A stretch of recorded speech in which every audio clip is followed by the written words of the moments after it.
नमस्कार माझ्या शेतकरी मित्रांनो, आज आपण अशा पिकाबद्दल माहिती घेणार आहोत की 35 ते 45 दिवसांमध्ये एकदम कमी कालावधीमध्ये जास्त नफा देणारं पीक म्हणजे कोथिंबीर। मित्रांनो, तुम्ही जर उन्हाळ्यामध्ये कोथिंबीर करणार असाल किंवा तुम्ही जर कोथिंबीर उत्पादक शेतकरी असाल तर हा व्हिडिओ तुमच्यासाठी आहे। मित्रांनो, आपल्याला उन्हाळ्यामध्ये कोथिंबीरीचं उत्पादन घ्यायचं असेल तर ह्या गोष्टी माहिती असणं आवश्यक आहे। नंबर 1, कोणत्या प्रकारची जमीन निवडावी, खात्रीशीर बियाण्याची निवड कशा पद्धतीने करावी, नंतर एकरला बियाणे किती वापरावे, बीज प्रक्रिया कोणत्या औषधाची करावी, उन्हाळी पेरणी कधी करावी, खत व्यवस्थापन कशा पद्धतीने करावं, पाण्याचं व्यवस्थापन कशा पद्धतीने करावं, नंतर कोथिंबीरीवर कोणते कीड आणि रोग येतात आणि त्यांचं नियंत्रण कशा पद्धतीने करावं, कोथिंबीर पेरल्यापासून काढणीपर्यंत लागणारा खर्च आणि मिळणारा नफा हे आपण ह्या व्हिडिओमध्ये पाहणार आहोत। त्यामुळे व्हिडिओ स्किप न करता पूर्ण बघा। उन्हाळी कोथिंबीरीसाठी जमीन निवडत असताना मित्रांनो, भारी जमीन आणि पाण्याचा उत्तम निचरा होणारी जमीन निवडावी। पाण्याचा उत्तम निचरा होणारी यासाठी कारण कोथिंबीरला पाणी दिल्यानंतर जर एखाद्या ठिकाणी पाणी साठून राहत जर असेल तर त्या ठिकाणी कोथिंबीर पिवळी पडण्याची आणि मरण्याची दाट शक्यता असते। त्यामुळे पाण्याचा उत्तम निचरा होणारी जमीन आणि भारी जमीन निवडावी। भारी जमीन यासाठी निवडावी कारण उन्हाळ्यामध्ये तापमान जास्त असते आणि भारी जमीन ही हलक्या जमिनीपेक्षा कमी तापते आणि कमी तापल्यामुळं कोथिंबीर मरण्याची कमी शक्यता असते। त्यामुळे जमीन निवडत असताना पाण्याचा उत्तम निचरा होणारी जमीन आणि भारी जमीन निवडावी। मित्रांनो, दुसरा मुद्दा म्हणजे बियाण्याची निवड करत असताना बियाणे हे जवळच्या शेतकऱ्याकडून किंवा जवळच्या दुकानदाराकडूनच खरेदी करावे। कारण जे बियाणे आपण खरेदी करणार आहोत त्या प्लॉटवर जर करपा, भुरी किंवा मर रोग आलेला असेल, असे बियाणे जर आपण आपल्या शेतात जर वापरले तर आपल्या कोथिंबीरीवर सुद्धा लवकरच मर रोग, करपा आणि भुरी येण्याची शक्यता असते। त्यामुळे बियाणे खरेदी करत असताना जवळच्या अनुभवी शेतकऱ्याकडून किंवा दुकानदाराकडूनच बियाणे खरेदी करावे। मित्रांनो, कोथिंबीरीची पेरणी करत असताना कोथिंबीरीचे एकरी बियाणे हे 35 ते 40 किलो वापरावे। कारण 1 किलोला 10 ते 12 कॅरेट माल निघत असतो आणि खरीप आणि रब्बीच्या तुलनेमध्ये उन्हाळ्यामध्ये कमी माल निघतो।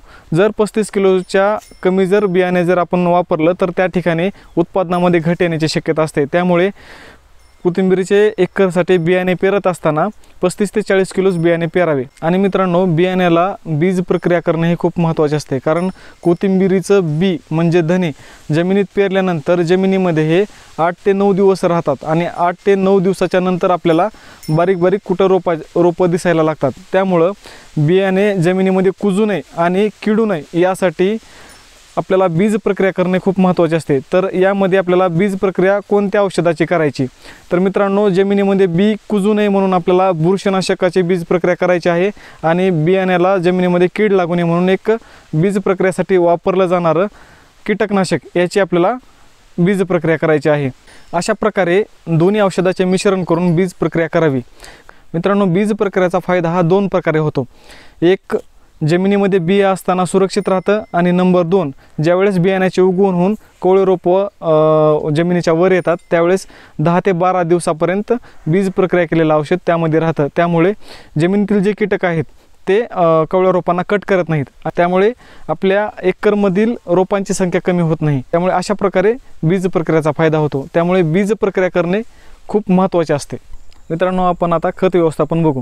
मित्रांनो, कोथिंबीरीचं बियाणं पेरते वेळेस 24-0 किंवा DAP एकरी 1.5 ते 2 पोते आपल्याला कोथिंबीरीचं बियाणं पेरताना खत द्यायचं आहे। मित्रांनो, आता आपण उन्हाळी कोथिंबीरीची पेरण्याची वेळ बघू। तसा विचार केला तर कोथिंबीर तिन्ही हंगामामध्ये चांगली येते, पण 10 मार्च ते 25 एप्रिलपर्यंत जर आपण कोथिंबीरीची पेरणी केली तर कोथिंबीरला चांगला भावही मिळतो आणि खरीप पेरणीसाठी शेतही आपलं रिकामं होतं। मित्रांनो, आपल्याला पेरणी करताना एक काळजी घ्यायची आहे, कोथिंबीरीचं बियाणं म्हणजे धन जास्त खोलवर टाकायचं नाही। त्याची खोली ही 2 ते 3 इंच इतकंच खोल जाईल ह्या हिशोबाने आपल्याला पेरायचं आहे आणि 2 ओळीतील अंतर हे 9 इंच इतकं ठेवायचं आहे। तर आपल्याला पेरणी हे आपण बैलाच्या सहाय्याने करू शकतो आणि छोट्या ट्रॅक्टरच्या सहाय्यानं, जे कांदा पेरणी यंत्र असतं ज्या ट्रॅक्टरला, तर त्याच्या सहाय्यानं पण आपण कोथिंबीरीची पेरणी करू शकतो। आता मित्रांनो, उन्हाळ्यातील कोथिंबीरीसाठी पाणी व्यवस्थापन कसं करायचं हे आपण बघू। तर मित्रांनो, उन्हाळ्यामध्ये पाणी देत असताना, कोथिंबीरला पाणी देत असताना सगळ्यात महत्त्वाची एक काळजी घ्यायची आहे, ज्यावेळेस तापमान जास्त नाही त्यावेळेस कोथिंबीरला पाणी द्यायचं आहे। म्हणजे एकतर सकाळी 10 ते 10:30 पर्यंत आपण पाणी देऊ शकतो आणि किंवा समजा सकाळून देणं झालं नाही तर दुपारून 4च्या नंतर तरी द्यावं। कारण जमीन तापलेली जर असेल आणि कोथिंबीरला जर आपण पाणी जर दिलं तर त्यावेळेस कोथिंबीर मरण्याची दाट शक्यता असते। त्यामुळे जमीन तापलेली असताना पाणी देणं हे टाळावं.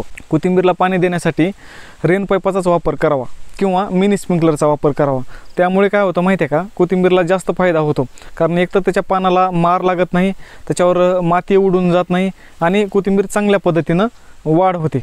आणि आपल्याला जेवढं कोथिंबीरला पाणी पाहिजे तेवढं आपल्याला पाणी देता येतं.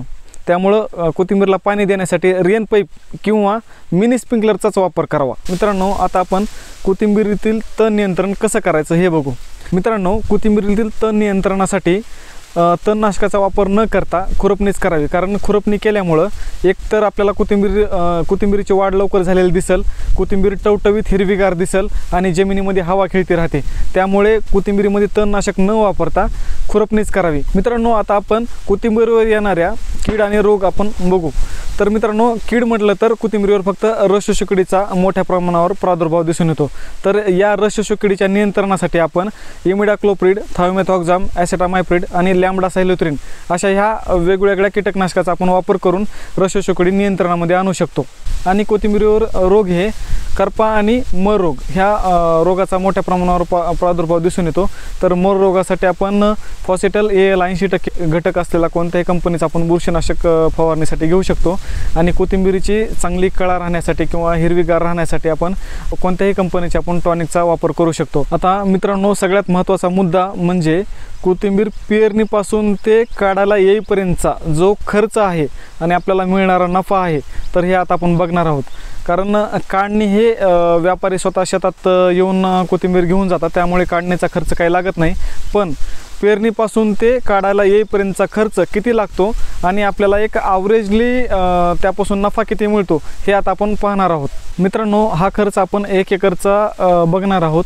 तर सुरुवातीला आपण जमिनीची मशागत जर म्हणलं तर जमिनीची मशागत आणि काडी कचरा वेचा जर म्हणलं तर 1-1.5 रुपये आपल्याला खर्च येतो. बियाणे 200 रुपये किलोप्रमाणे जर 1 एकरसाठी 40 किलो बियाणे जर म्हणलं तर 8,000 रुपये त्याचे लागतात. ट्रॅक्टरने पेरणी करायची जर म्हणली तर 1,000 रुपये 1 एकरसाठी पेरणीसाठी घेतात. आणि खताचे पोते समजा 2 वापरायचे जर असतील आपल्याला पेरण्यासाठी तर 1,500 रुपये प्रमाणे एक पोतं जर म्हणलं तर खताच्या पोत्याचे 3,000 रुपये असे होतात. 2 वेळा खुरपणी म्हटलं तर 4,000 रुपये जातात. म्हणजे एका खुरपणीला 2,000 रुपये आपण जरी पकडले तर खुरपणीचे हे 4,000 होतात. आणि 3 वेळा फवारणी करायची जर म्हटलं तर 1,000 रुपये एका फवारणीला पकडले तर 3 फवारण्या आपण समजा कोथिंबीर पिकामध्ये घेत असतो तर त्याचे 3,000 होतात. तर असे सगळा मिळून खर्च हा आपला 20,500 रुपये होतो. मित्रांनो, 1 एकरसाठी किती उत्पादन खर्च येतो हे आता आपण बघितलं, पण आता नफा किती होणार हे आता आपण बघूया. तर मित्रांनो, आपण 1 एकरमध्ये 350 कॅरेट समजा कॅरेट कोथिंबीर निघाली तर आणि 200 रुपये आपल्याला समजा कमीत कमी भाव लागला तर 200 गुणिले 350 हे 70,000 रुपये होतात. तर ह्या 70,000 रुपयामधून आपला उत्पादन खर्च आहे 20,500. 20,500 70,000 रुपयामधून वजा केल्यानंतर 49,500 रुपये शिल्लक राहतात. तर हा आपला निव्वळ नफा आहे. तर हा कमीत कमी आपण कॅरेटचा भाव पकडून हे गणित केलेलं आहे. तर आपण दुसरं गणित हे 350 रुपये कॅरेट प्रमाणे आपण करूया. जर समजा एका कॅरेटला 350 रुपये जर मार्केट भाव जर लागला आणि समजा 1 एकरमध्ये आपले 350 कॅरेट जर निघाले तर 350 गुणिले 350 1,22,500 रुपये आपले होतात. तर मित्रांनो, आपला उत्पादन खर्च आहे 20,500. 1,22,500 मधून 20,500 वजा केले असता शिल्लक राहतात 1,02,000 रुपये. तर हा मित्रांनो आपल्याला उन्हाळी कोथिंबीरीपासून मिळालेला हा निव्वळ नफा आहे. असे कोणतेच पीक नाही मित्रांनो की इतक्या कमी कालावधीमध्ये जास्त नफा मिळवून देणारे एकमेव पीक आहे, ते आहे कोथिंबीर. त्यामुळे तुम्ही उन्हाळ्यामध्ये हे कोथिंबीर पीक नक्की घेऊ शकता. मित्रांनो, उन्हाळ्यामध्ये मार्केट कमी जास्त होतच असते, पण आपण त्यापेक्षाही मित्रांनो जास्त भाव वाढू शकतो आणि कमी होऊ शकतो. एक मार्केटचा अंदाज म्हणून आपण दरवर्षी उन्हाळ्यामध्ये जे भाव असतात त्या पद्धतीने आपण एक गणित केलेलं आहे. मित्रांनो, कोथिंबीरीवर कोथिंबीर पीक घेतल्यानंतर कोणत्या अडचणी येतात आणि कशा पद्धतीने उपाययोजना करायच्या तर याविषयी मी एक नवीन व्हिडिओ घेऊन येणार आहे. त्यासाठी तुम्ही जर चॅनलला सबस्क्राईब केलं नसेल तर एक लगेच सबस्क्राईब करून ठेवा. कारण व्हिडिओ अपलोड केल्यानंतर फक्त पहिल्यांदा तुम्हाला दिसावा यासाठी तुम्ही चॅनलला जरूर सबस्क्राईब करा. आणि व्हिडिओला लाईक जर केलं नसेल तर व्हिडिओला लाईक करून घ्या, शेअर करा. आणि आपण एका नवीन व्हिडिओसोबत पुन्हा भेटूया. तोपर्यंत नमस्कार.